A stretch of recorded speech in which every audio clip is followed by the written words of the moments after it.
Hi everyone, welcome to another episode of the Decloak podcast, and today's guest is Lena Smart, who is the former CISO of MongoDB and a world-renowned leader in cyber, and in my opinion, the best CISO that Scotland has ever produced, and someone I have had the pleasure of sharing a stage with.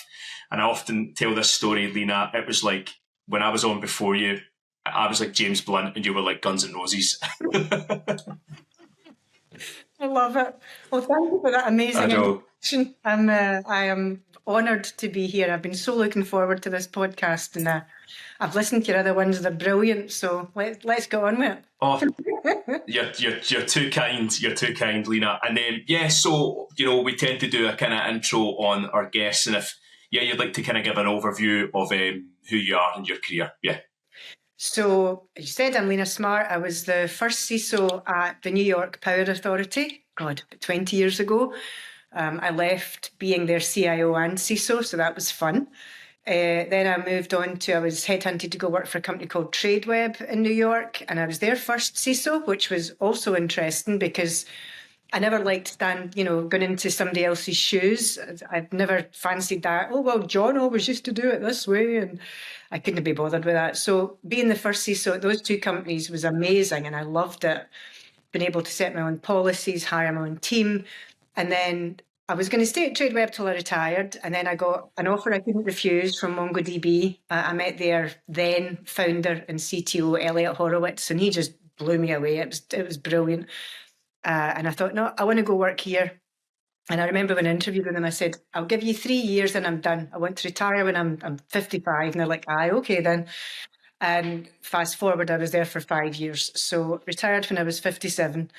And I've been working with venture capitalists since then. I've been on a couple of advisory boards. One of the companies just got bought out, which was great, Robust Intelligence.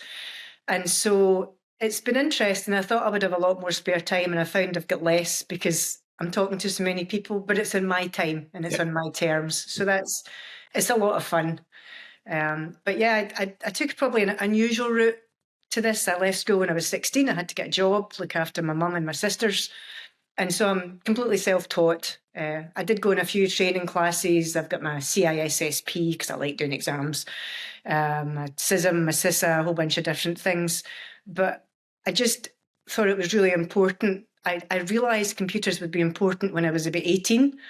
And so I took my life savings and I bought my first PC, which was an Amstrad 1640, 384 KB of memory, 20 meg hard drive. I mean, we're talking my life savings. £2,000 was my life savings. And I worked out how to hook it up and go on bulletin boards because there was no real internet then. And just taught myself and really got into the security side of things at the Power Authority because, I mean, there was 25 years ago, there was really not much security, really. NIPA, as it is known, had a completely air-gapped network for the SCADA systems. So we knew that the grid was secure, but the corporate systems maybe not so much. And so I went to a DEF CON conference many years ago, and I watched this, what looked like a wee boy to me, probably just out his basement, saying he was going to hack SCADA, he was going to start hacking the grids. And so I went back to my boss and I said, we need to start beefing this stuff up. And he said, well, you're in charge of it then. And that was it. I was away to the races, and they were amazing. The Power Authority was really good to me. I built my own team from scratch. We worked with the SCADA engineers to make sure that they were happy with what we were doing. It was a real collaborative effort. And I've just kept learning ever since. I just finished a 6-week course there with MIT on AI. And I've just downloaded Llama, the LLM from Meta. And so I'm teaching myself how to do prompt engineering. So that'll be fun. Nice. Actually, I created a blog, right, on Medium. I kind of inadvertently created a security scanner, like a SAST and DAST. And it was quite funny because I was like, have I actually built this, or is it the prompt engineering? It was kind of like confusing that part of my brain. I was like, I think I'm really clever here, but the reality is it's probably quite shit, but it's funny because like I was explaining this on the CISO Society Slack channel, and one guy's like, I don't get it. And I'm like, you just dump files in and then it scans it. And he's like, but what about, like prompt injection, what about all these other things? And I'm like, test it, let me know if it works. Right. exactly. And but it's funny, like it's been like my highest rated blog, right? And I think it's simply the highest rated blog because it just has really nice GIFs in it. And I'm like, somebody just comment and tell me if it works. But anyway, I might pass it on to you later, and you can work I about would it. love But to see. I'm currently trying to yeah, train. I'm trying to train my LLM to swear at me, and it keeps saying it's not allowed to do that, but I'll get around it. yeah. I mean, it's amazing how many times you can circumvent these things, and then the next thing, as I said to you last night, next thing it turns into Billy Connolly, and then it's like before you know it, That'll be too funny. Billy's people are in touch. So, in terms of like challenges that you're faced with in the industry, you can talk about personal stuff, professional. It's up to you in terms of your level of comfort. So, just talk me through some of these challenges that you've been faced with in the industry. So I don't want to use the word lucky because I did work very hard, and someone said to me, I have to stop saying I was just lucky because they watched me work 24 hours straight and they were like, just, you worked hard for what you got. So now I'm telling people I worked hard for what I got. That being said, I did make sure that I always tried to have good communication with other CISOs at a very early stage. I was the chair of the Power Authority had an oversight board, and I was the chair of that for a year. And that really helped me get into kind of the vertical of the power industry and utilities and critical infrastructure. And the challenge that came from that was on one side of the industry, you've got all the SCADA engineers, or SCADA as they say in America. And then on the other side, you've got everybody else. And the SCADA engineers, quite rightly so, are considered, the gods because they keep the lights on. They're the people who keep the software running, sometimes on very old equipment. And so the challenge there was getting the balance right between making sure they could still do their jobs uninterrupted, because you can't be go looking for a password if the grid's on its way down. You need to get into the systems. And so we were very early adopters of some of the identity management software out there. And just the challenge there was sitting in a room with a bunch of people who'd never really had to think about security before because they were basically air gapped completely from the internet. But we realised that technology, we were going to need to connect so that we could, feed data and get data in and send data out. And that was a hard challenge to overcome for the industry as a whole. I was working with the NERC, they're the regulator for the power industry over there, NERC and FERC. And I worked on the critical infrastructure protection policy framework, which really helped the industry. And I know a lot of other industries have adopted it. And then I worked on the NIST cybersecurity framework, which again has been globally adopted now, which I'm delighted with. Was really pleased that took off. In terms of personal challenges, I'd say the biggest one was having to deal with my company being hacked. I decided I wanted to retire from MongoDB probably about this time last year. I was on holiday in Scotland, as I am just now, looking after my mum, and I thought I need to spend more time with her. And I went back and I said to my boss, this is what I'm thinking about. And he said, well, we can talk about it next year. Let's see how this year goes. And there was no rush. And then in December the 13th, 8:57 p.m, not that I'd remember it, I get the first Slack saying that, we thought we'd been hacked. And I think personally, the lesson learned from me was I took it too personally. I went down rabbit holes, trying to chase the bad guys, and there's absolutely no point. Let the professionals deal with that. We brought in a third-party company, Mandiant. That was, we told customers about that, and I think that was on our blog, so I'm not talking out of school. They were brilliant, absolutely brilliant. And having a company like that on retainer is crucially important to anybody, I think, because you think you can deal with it, but you've got your incident response plan and everybody's working from that, so they know their roles and responsibilities there. But then you've got who's going to talk to the hacker? Like, who could we engage to actually, engage with the bad guy? And that was what Mandiant helped us do, because obviously I don't have connections to do that. And so that was, I think, a big lesson learned from me was make sure you've got a third party and retainer, which we did, but also don't go down rabbit holes that you're never going to get out of, because it affected me. I felt guilt, I felt shame, I felt fear. I felt guilty because my team were having to work a lot of hours, and we had a big team around this. There was a lot of people working on this, and I just took it so personally that it was my fault. People were having to work, 20 hours a day just to get the work done. And I felt ashamed because it was my job to keep the bad guys out. But the way that they got in would have almost been impossible for me to stop them. I'd kind of get into details, but you can read the blog about what happened. Of course. And then just the guilt of, well, that was my job and I didn't do it right. And then the fear of, oh Christ, it's happened. We've dealt with little things before, nothing reportable, nothing that we had to tell all customers about because it was just internal nonsense. And like every CISO has to deal with every day, somebody clicked on a link, well, nothing bad happened, so we're okay, thank goodness this time. But I think every CISO has to understand that your job, if your company or when your company is hacked, is you're the airline pilot at that point. You're the person flying the plane, keeping the passengers calm during this turbulent time. And you can't be seen to be panicking, even if you're, smoking your cigarettes and just trying to get through the day in the cockpit. It's like the customers don't see that. Your internal clients don't see that. And most importantly, your team doesn't see that because they are looking to you for that level of compassion and calmness that they've always come to expect from me. Anyway, I've never shouted at people. I don't understand people that yell at their staff. And I just made sure that my team were cared for, like watered and fed, and they knew that I always had their back. And the big thing that I had was one voice, one message. I'd seen other companies deal with hacks where they put out information too early and it was not actionable. And it just irritated customers and it irritated the internet. They didn't get good responses. And so I made it clear to my board and the C-suite and my staff and the rest of MongoDB that we were going to be as open and honest and transparent as possible. And obviously everybody agreed with that. But I said, the caveat is I want actionable information given to our customers as soon as possible. I'm not just going to go on the apology tour and say, oh, I'm sorry, we're not sure what's happened. That's not how I want to run this. And so we tried very hard. We were getting indicators of compromise out as soon as possible. I had my first meeting with the customers less than 3 days after the initial hack.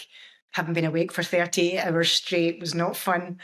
Apparently one of the customers said to our salespeople, because I had sales involved, which is also very important because they have the connections. One of the feedback they got was, she looked a bit tired and wooden. And I'm like, I was awake for 38 hours straight and I'm still going. It's like, cut us some slack. So, anybody out there who ever has to attend an apology tour, have some compassion for the person who's having to sit there. Because I hope you never have to go through that. It was personally one of the worst things I've ever had to go through. Yeah, I think people don't really look at that human cost, right? Yeah. I think, as I said to you before we started recording, I think there was a lot of people that made assumptions and judgments, and I think quite important you said there, actionable information. The post-mortem is the end of that part where it's like, here is the factual information, here's the tangible actions, and here's what's actually happened, because obviously you'll need that for SEC, various different regulators and everything else. And people forget that you might need a specialist team or function, whether it's a third party, to help you negotiate and leverage, depending on the type of attack. Actually testing instant response. I think for me, instant response needs to be as normal as business continuity and disaster recovery tests, if Absolutely. You're doing them, right? Yep. There's a lot of companies that aren't even touching this stuff because they think it's boring or they don't know where to start. And I think, people need to start waking up to, if an adversarial hacker or APT or whatever it may be wants to get in, they will find a way to get in, whether they blackmail someone in a company, pay them off, whatever it may be, they will find a way in. We look at MongoDB, notorious company. Obviously a lot of money being spent on security. You don't muck about. It's like I kind of put like Mongo up there with like Dropbox, GitLab, Netflix in terms of how public you are in terms of your message about having things secure and following various different practices and everything else. And we need to get rid of this stigma. I get people and customers get, aggravated or annoyed or they just panic. But I think kind of end result that Mongo took, if you don't mind me saying, I think was good because it was like contextualize. Yeah. You looked at all the evidence pieces and then you put out a message and you were honest. Yeah. I mean, you look at so many companies that don't even care. They're just like, well, They somebody don't tell will you about bail us it. out or whatever. Right. The ones that 9 months after the event said this happened and here's 2 years free credit check. It's like, you've had 9 months to get into my accounts. What's free credit check going to do now? That was very important to me. One thing that I think is important, though, from the customer side, because I've been on both sides of the fence, is the customers are scared as well. They've bought the software, no matter what company you work for. I just saw Palo Alto got hit with a big hit last night, 440 gig of data. And the first thing I did was I looked out who their CISO was, reached out to him and said, listen, I'm here, shoulder to cry on. If you want to just vent, I've been through it. Because I think that's important. But also the customers are scared because their reputation can be in the line. It may be that somebody else didn't want MongoDB, they wanted another company, they wanted SAP or Oracle or something. And now folk are going, well, you chose Mongo and look what's happened. So that was really important to me, that we gave the salespeople had the right information to give to their connections who they had sold to rebuild that trust. Because the trust breaks, you have to rebuild it. And I think that's what we did, thankfully, very quickly. I got a lot of positive feedback from the customers. And yes, there's the odd one who said, it'll never happen to them, and we were just doing a bad job. And I just think that that's very short-sighted. And I'm a big believer in karma. And I hope that those people are never affected the way that we were. But I hope that if they are, they know that there is a community out there that will help them.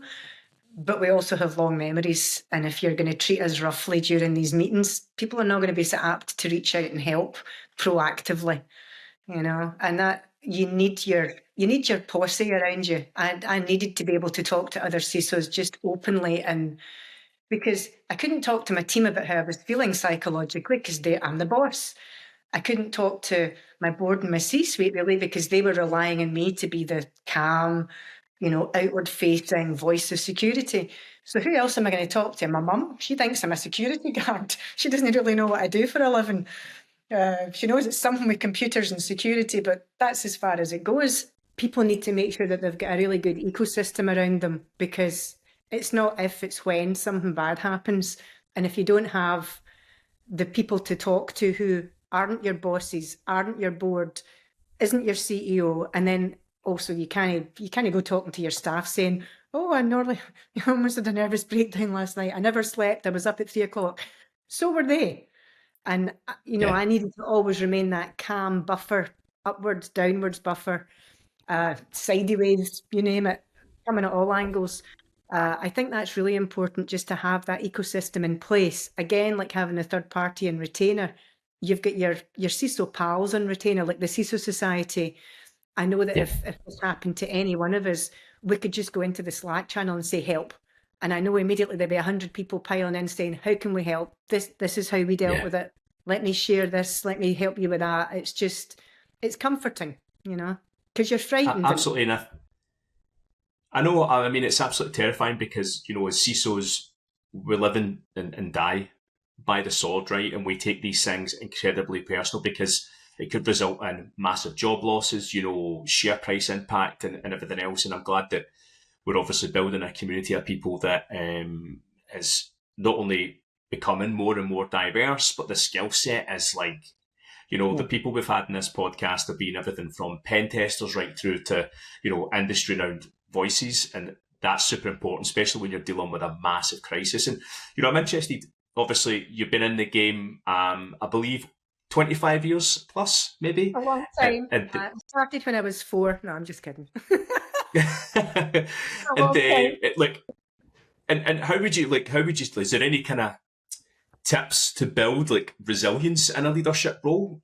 If you've got 1 or 2 tips off the top of your head that's helped you, because I mean, obviously you went through a world-renowned crisis, right? Not that many people would have come through that. So how are you versatile and that kind of resilience side? I think so. I'm very good at compartmentalizing. I always have been. My brain is.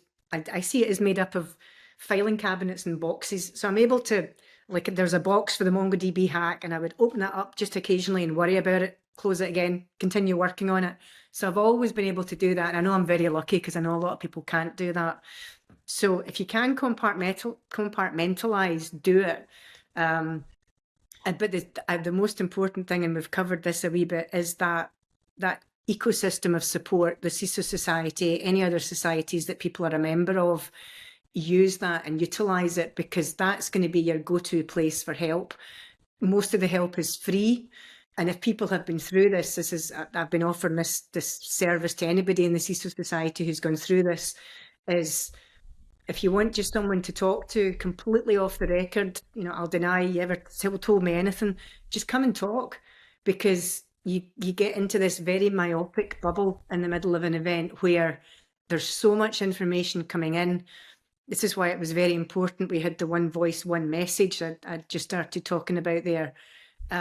I made sure that any missives that went out, any emails, any blog posts, they were signed off by me and the legal counsel and the comms team. So there was that triangle of, if somebody disagreed and the other two agreed, they won.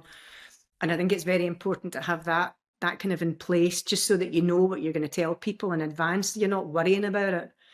And then, of course, we were talking about incident response plans and tabletop exercises. We did them probably more than once a month at Mongo. And the day before we were hacked, we had just finished a large tabletop exercise with our entire communications and marketing team. And they actually thought, when I contacted the head of comms that night that it happened, the Wednesday night, she said, "Oh, is this still part of the exercise?" I said, "I wouldn't be phoning you at midnight if it was part of the exercise."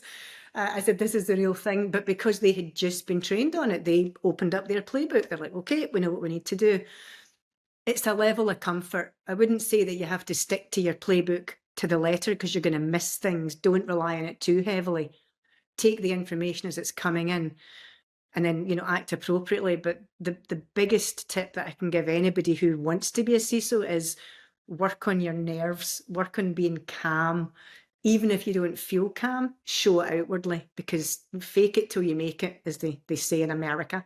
Fake it till you make it, and it does work, because you actually then get that confidence back in yourself, because it's a massive confidence blow to have something like this happen to you. As I say, there's the feelings of guilt and shame and fear and anger. I was angry. So, and I'm not good when I'm angry. And and something like that takes a while to leave you. It's almost like you kind of feel like you've let an entire company down, when in actuality, there's a whole myriad of reasons why these things happen. But I guess, having that fresh in people's head when they're doing a tabletop exercise or a playbook, that's going to be a lesson that they will live with them for a long time, right? They'll be prepared. The company will be better for it. It might not feel like it when you go through a breach, right? Or if there comes to an agreement where everybody decides that, it's time to move on. There's many CISOs that have been in that situation, or they've been thrown under the bus. Right. But I think that kind of, it's going to help fortify the company. And it's not until years later you'll realise that. Yeah. I think one of the big pros for me working for a company like MongoDB is that they were a tech company, so they got the technology, they got the technicalities of what happened. And I had the full support of the board. I mean, our chairman of the board was amazing. I really miss those folks. They were really fun. And they got it. They were extremely helpful. There was no repercussions. There was no finger pointing, which was just a breath of fresh air. Because speaking to other CISOs, they were like, "Oh, you're going to get chucked under the bus and they're going to blame you for everything." And I was blaming myself enough. I didn't need anybody else to pile on. I was giving myself enough guilt. The wee free Presbyterian was coming out in me. And I spoke to the board, and they said, we get it. We understand the problem. How can we help? It wasn't like, this is your fault, we're going to blame you.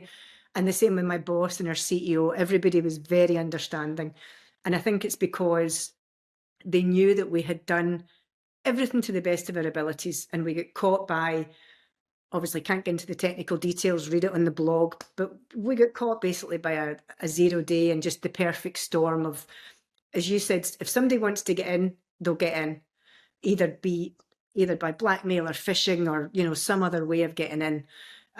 It's a daily hazard now, and it's horrible. It's horrible that nothing seems to have changed in the 20 odd years that I've been doing this. The hackers are still hacking and we're still spending money, and it's like, is this ever going to end? Probably not. I know the irony is, you know, as an arms race and, you know, 0 days, listen, nobody's going to be successful against a 0 day. But I guess, you know, the industry will learn from it. Hopefully the industry becomes better, and, you know, the more transparent we are, we can share our knowledge with each other and ultimately try and avert a crisis in future. But anyway, moving on to the one topic that you want to discuss, you feel needs relevance or clearing up in the industry. I'm sure you've got an absolute cracker for me. Yeah. Let's talk about something that might be keeping you awake at night. Cybersecurity. According to Vanta's latest State of Trust report, it's the #1 concern for UK businesses. That's where Vanta comes in. Whether you're a startup, growing fast, or already established, Vanta can help you get ISO 27001 certified and more without the headaches. Vanta allows your company to centralize security workflows, complete questionnaires up to 5 times faster, and proactively manage vendor risks to help your team not only get compliant, but stay compliant. Stop stressing over cybersecurity and start focusing on growing your business in 2025. Check out Vanta and let us handle the tough stuff. Head to vanta.com/decode to learn more. Because when it comes to your business, it's not just about keeping the lights on, it's about keeping everything secure. Thanks.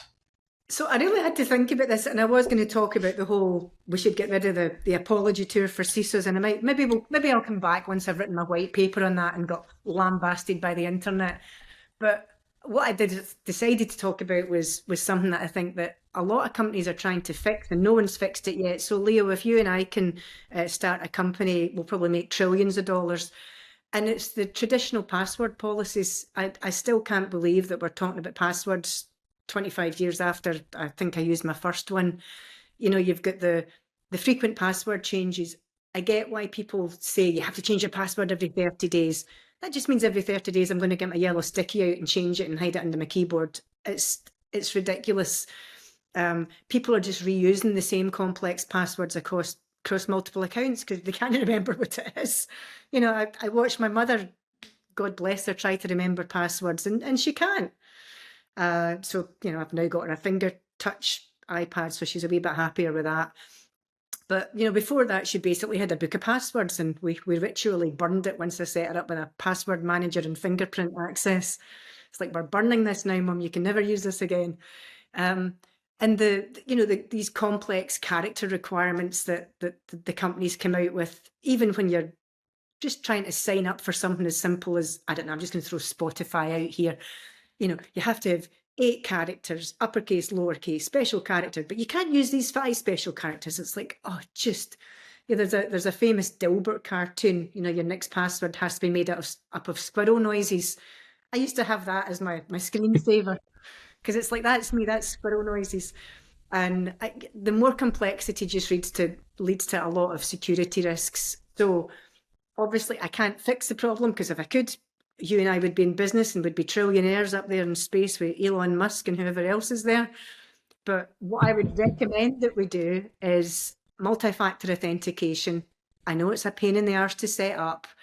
Make sure your senior engineers, your people with access to the crowns, you know, the crown jewels, are using something like a YubiKey so that you've got that extra layer on top. But make sure that everyone is using multi-factor. If you can use biometrics, even better. We did get, I got pushback in the previous companies that I worked for with biometrics. You know, they're going to steal all my information. And I just turned around to them and I showed them their iPhones and I said, so how do you log into your iPhone then? Oh, with my thumb. Right, well, that's your biometrics. So we're done with this conversation. And so make sure you've got 100% completion for MFA. It just takes one person without it. You know that's who the bad guy's going to go after. You know, Sod's Law, Murphy's Law is going to come into effect.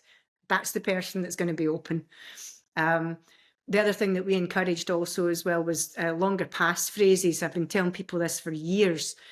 Think of a passphrase and then add on the website that you're going to. For example, if your passphrase is, I love feeding sheep, because I'm looking out at a farm just now. So I love feeding sheep. Amazon, and then some some special characters at the end of it. I love feeding sheep, RBS, if you bank the Royal Bank of Scotland. So you've got a different password for everything, but it's a passphrase that you can remember. And if you ever log into one of these systems, how secure is my password or whatever it is, .com. First of all, don't ever put your real password in there. But you can type in variations of what you might use, and it will tell you how many billions of years it will take to crack. Of course, that'll all go away with quantum computing, but we can talk about that in 10 years if we're still around. I think password managers are also very useful. I use 1Password. They seem to work fine. Obviously, some of these companies have been hacked as well, so do your research before you sign up for it. But you want something easy to use that you don't have to think of a lot of things. And then, I don't know if I agree with this, but it's something that one of my peers had talked about just recently. Only requiring password changes when there's evidence of compromise. I would be careful about that one. I know a lot of CISOs that's a lazy way to look at it. I'm just going to change them if something bad has happened. I would get into, rather than worrying about frequent password changes, look at things like password managers. But I would say mandatory should be MFA, and then that second layer with the YubiKey on top of it. So, you're logging in with your own thumbprint and then your YubiKey into your most critical applications. I'm not saying it's impossible to hack, because nothing is impossible to hack. But it's like you're walking down the street thinking, who am I going to burglarize? Who am I going to rob? Am I going to go after the guy with the fence and the dogs and the guards and the chains and the bars at the window? There's probably something worth stealing in the house because it's that well secured, but it's going to be a lot harder to get in. And the guy next door whose door's wide open, he's probably got something worth taking. It's going to be worth something. Maybe not as much as my house, but worth something. I'm just going to go to the easier house. And so I think just always taking the house analogy, keep your crown jewels wrapped up safe. People who have access to them, make sure they have, quadruple factor authentication where possible, jump off boxes, firewalls in between them and the applications, MFA, your YubiKey. That I think is good enough to keep anybody but the most hardened hacker out. And then for your general customer base, internal customer base, make people understand why you're asking them to do this. Everybody at MongoDB understood, post-hack. But before that, it's hard to talk people into, you're going to need this fingerprint, you're going to need this YubiKey, you're going to need to log into your system separately with different passwords now. We're going to use password managers. It's an easier sell after you've been hacked, unfortunately. But that's just how it goes. It's like, it's easier to pay full freight home insurance once you've been burgled rather than just the bare essentials because you don't want to be replacing your stuff again. It's the same mentality. It's an insurance policy against the worst. And it's what your customers expect. I think it.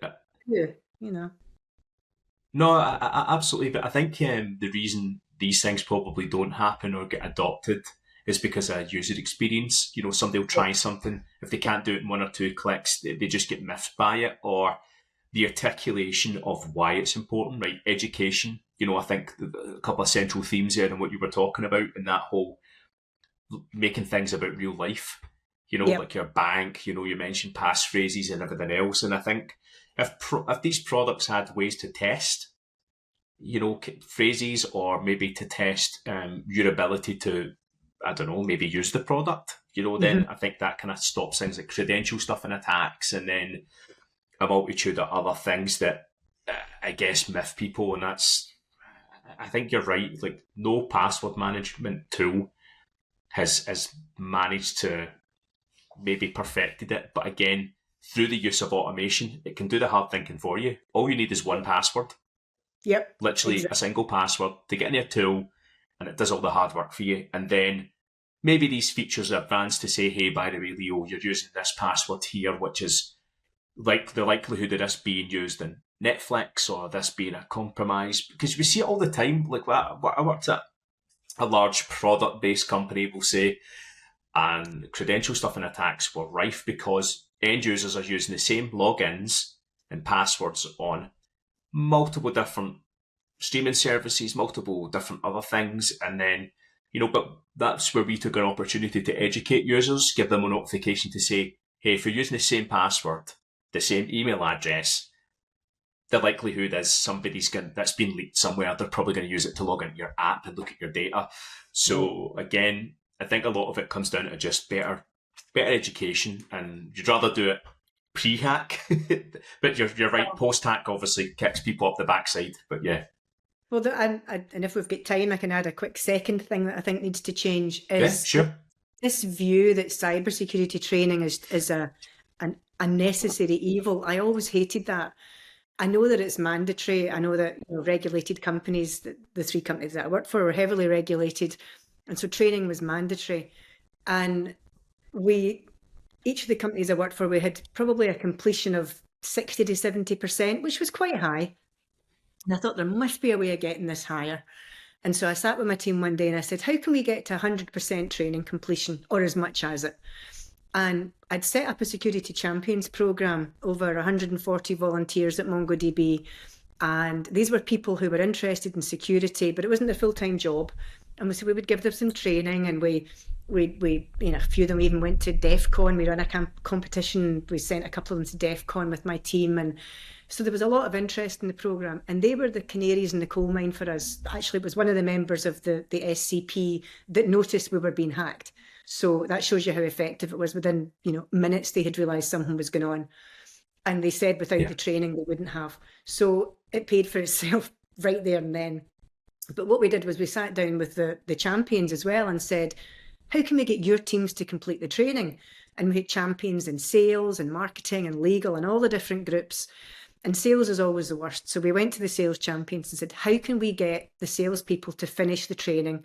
It's an hour a quarter. It's not a big deal. And they said, time it on the downtime. So I visited every business unit head and I said, when's your downtime? Give me 4 dates in the year that's your downtime. And I went back to my team. We did a big, very complex calendar. And the last completion that we had was 99.7%, I think. The 0.3% were people who were out sick, basically, or, they just weren't around to do the training. They were out sick, they were on maternity leave, paternity leave, whatever. I've never seen that happen ever. And I hope that continues now that even though I've left, I'm sure it will. We also tried to make the training relevant to the department and relevant to the people's jobs. And so we used a company called KnowBe4. They were founded by Kevin Mitnick. Sadly, he passed, so God rest his soul. R.I.P. Yeah. And I think that just getting a company like that, he really understood what was going on, I think was very important. And we also made sure that we had used our champions to kind of guinea pig the packages that we were looking at, and they loved it as well. And we thought, okay, well, if it's going to work for them, it'll work for everybody.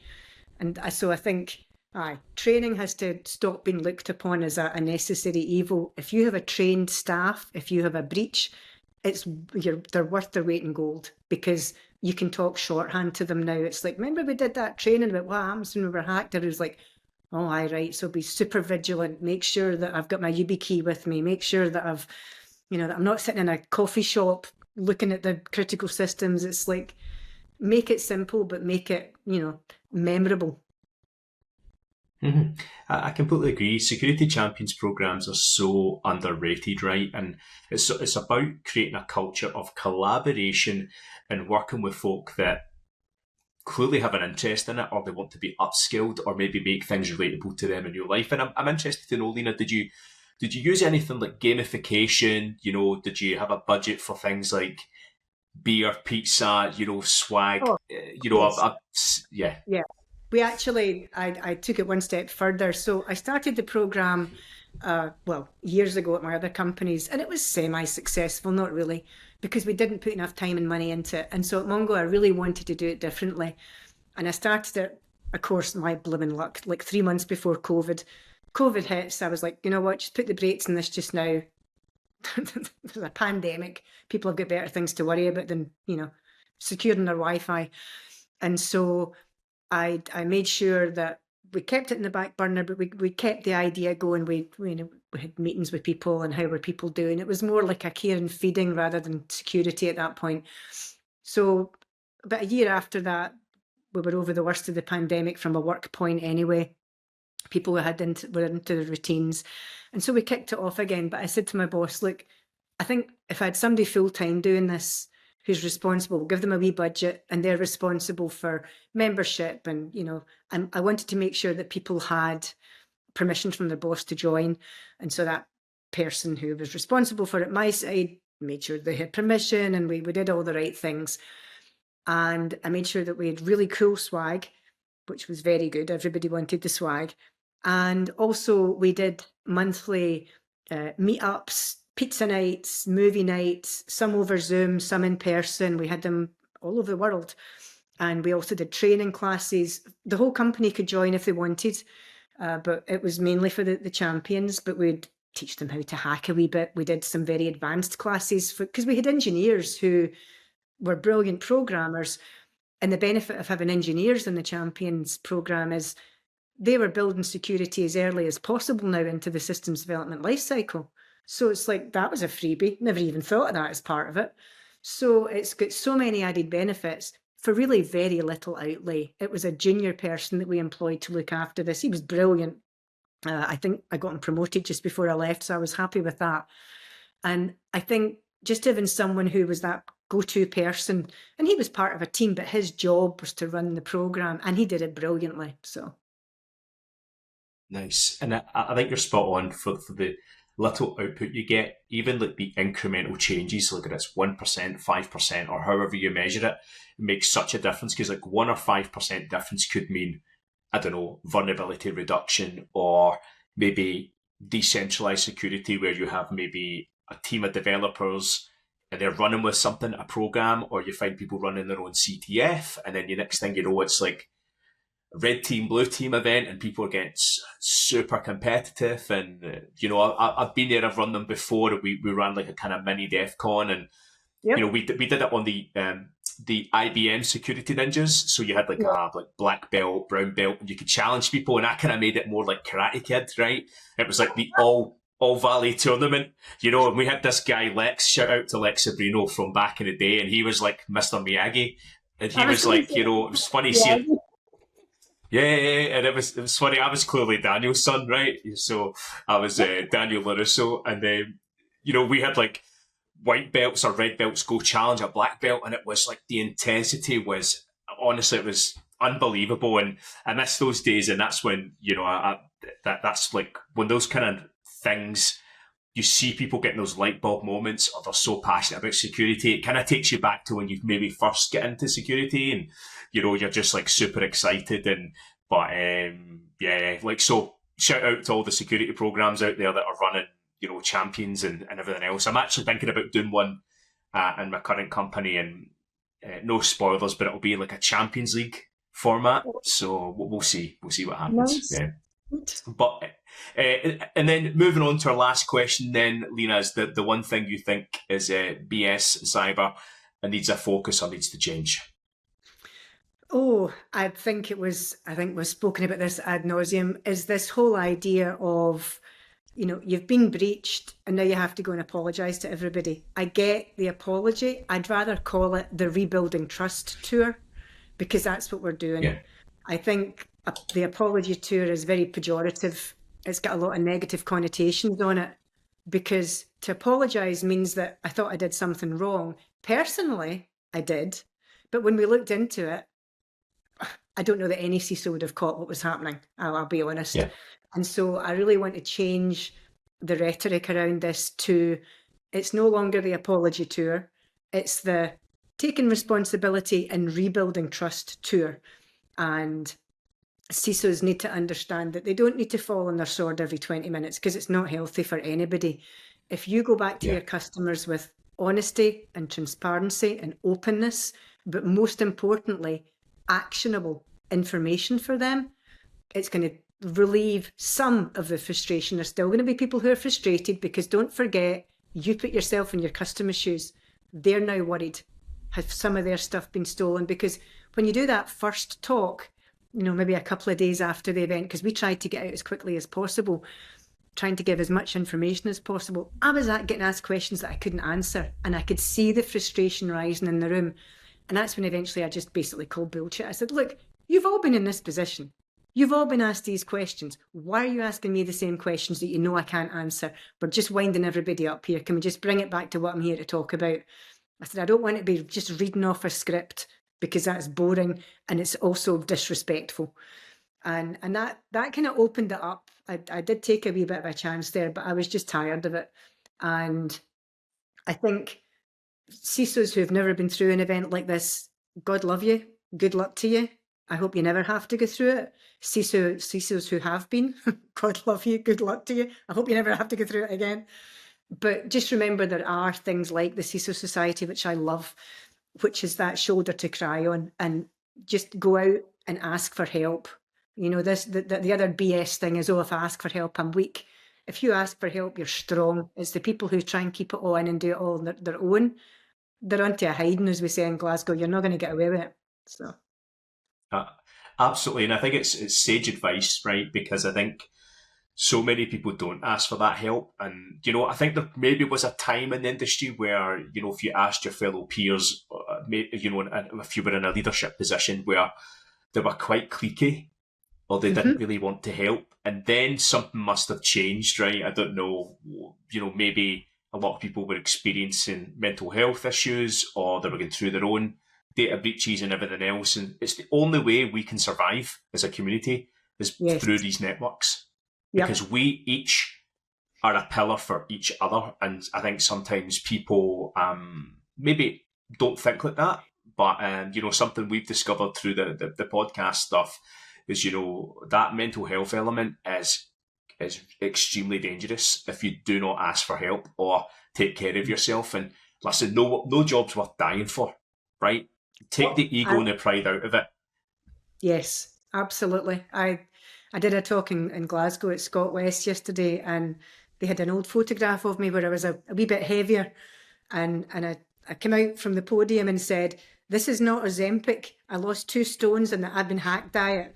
Yeah. And everyone was clapping. I'm like, no, please don't clap for that, because I made myself sick. And I'm just getting over it. I'm just starting to get my appetite back now. And that's 9 months ago. So you need to look after yourself, and you need to have your ecosystem of CISOs in place, because most companies only have one CISO. So, we're the boss. We can't talk down to our team. We can't tell our team our personal problems. You can't talk up because you're the person who's in charge of security. You can't be seen as, oh God, is she going to have a breakdown? Is she going to have a wobble? Yeah. So you've got to talk to somebody else. You can't keep it all bottled in, because it will kill you. And God rest their souls, I've watched 2 CISO friends die in the past 2 years, and I know it's down to stress. Wow. And I'm not doing that.